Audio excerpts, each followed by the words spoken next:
Hi guys, welcome back to my channel. In today's video, I'm going to talk about how you can learn modern calligraphy from scratch.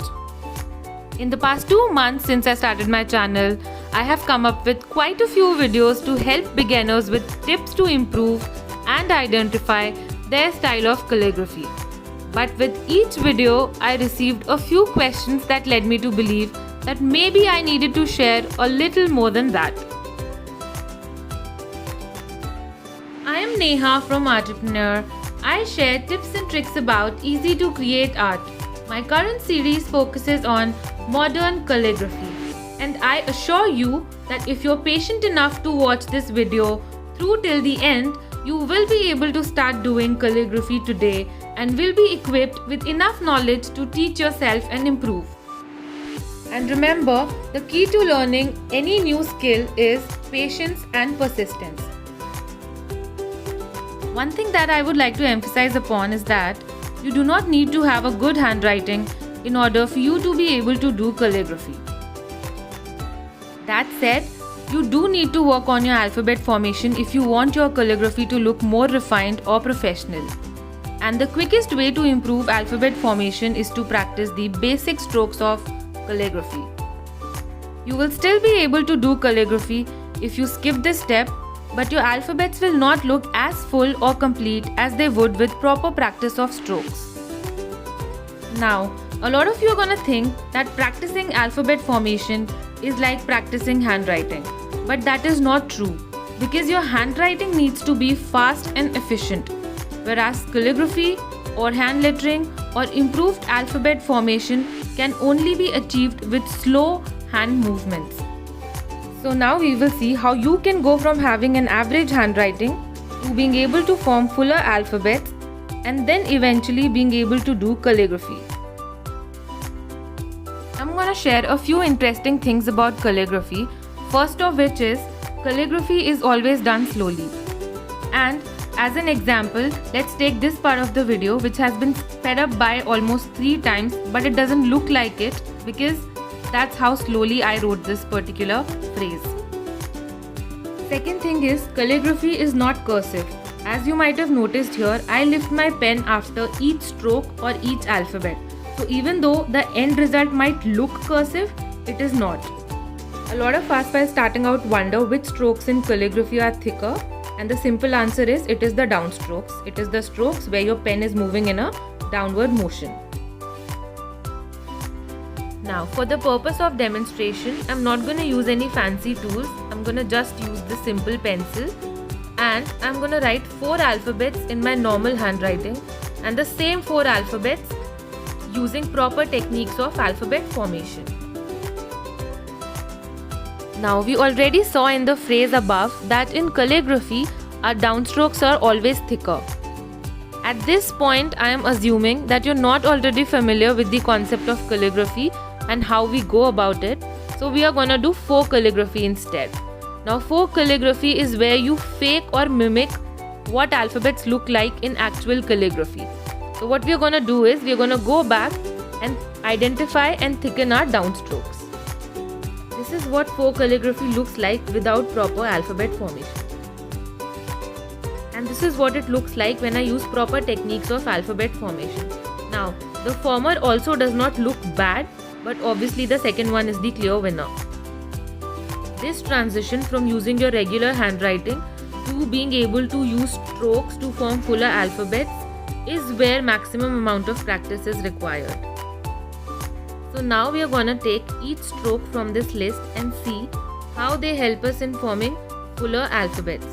I'm not gonna take up all 26 alphabets here because I've already done a 5-part video series where I explain in detail how we can leverage our knowledge of strokes to create a variety of styles of a single alphabet. So if that's something you'd be interested in watching, I have linked the videos here on the screen and you can find them by clicking on the information icon at the top right. For now, let us take a look at lowercase alphabet A and the strokes it is made up of. The first stroke that we have used here is the entrance or the exit stroke. This stroke is used whenever we are entering into or coming out of an alphabet.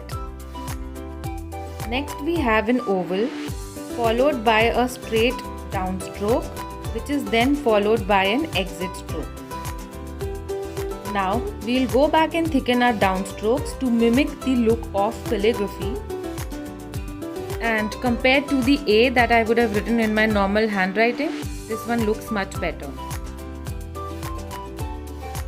We just saw how oval was used to create an alphabet A. This was a regular oval in which we move in the anti-clockwise direction, wherein a thick stroke comes on the left stroke of the oval. We have another oval called as the reverse oval, wherein the thick stroke comes on the right side. We will now see how both these ovals are used in different alphabets. A regular oval can be used to create alphabets A, T, G, Q and O, whereas a reverse oval can be used to create alphabets B and alphabet P. Now that we have drawn these alphabets, let us take a look at the other strokes apart from the oval these alphabets are made up of. For instance, our lowercase alphabet B also contains a ascending loop in it, whereas our lowercase alphabets G and Q consist of descending loops.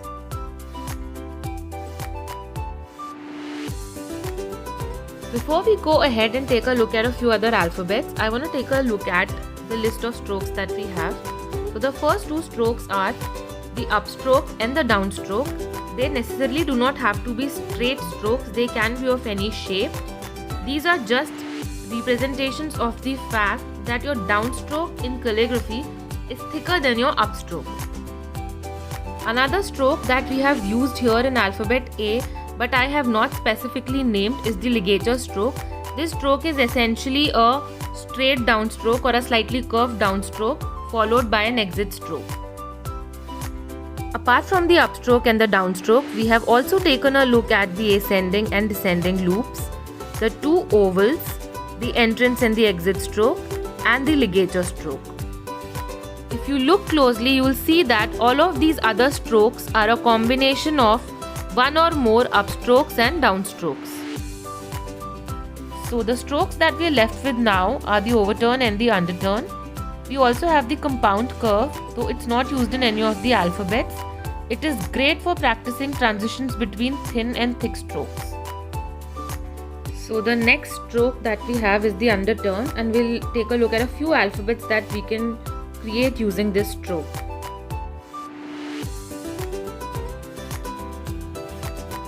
Next up we have the overturn, and we'll draw alphabets N and M using the overturn stroke, which are typically the only alphabets which use the stroke as it is.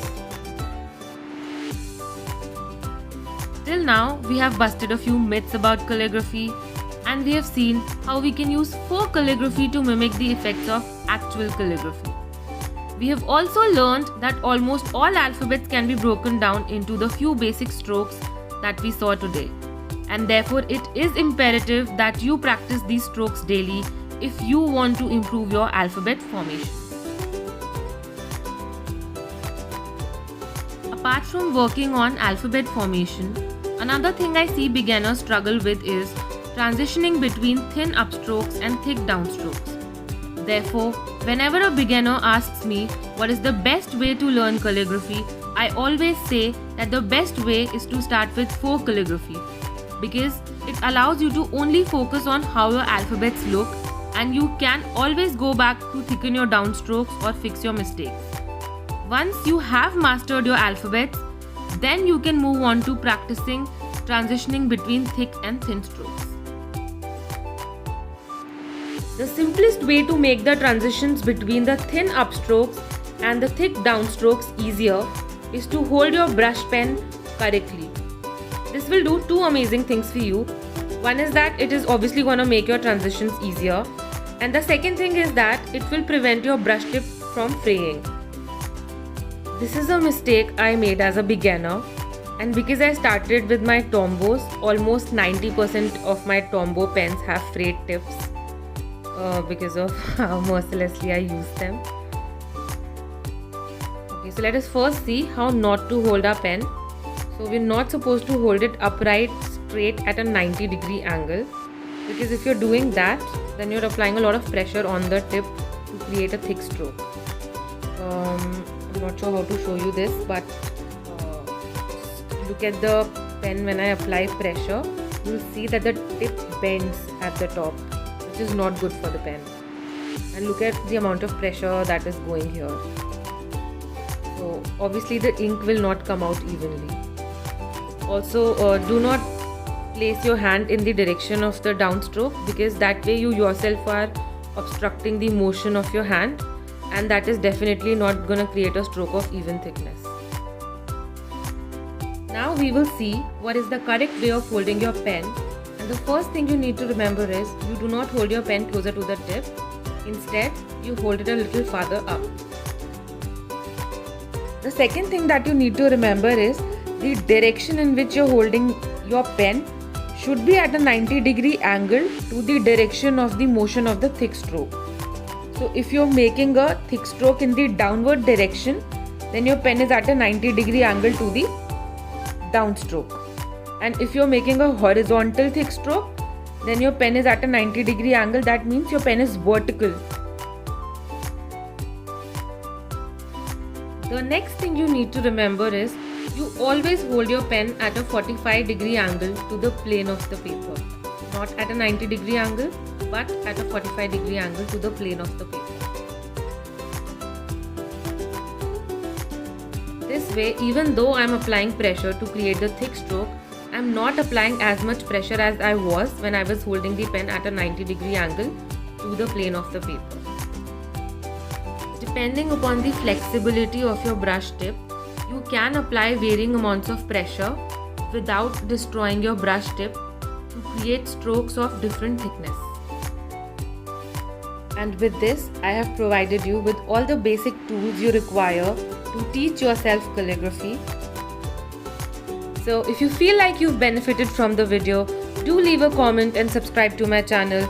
You can also check out other videos in the series. I have linked them here on the screen and in the description box below.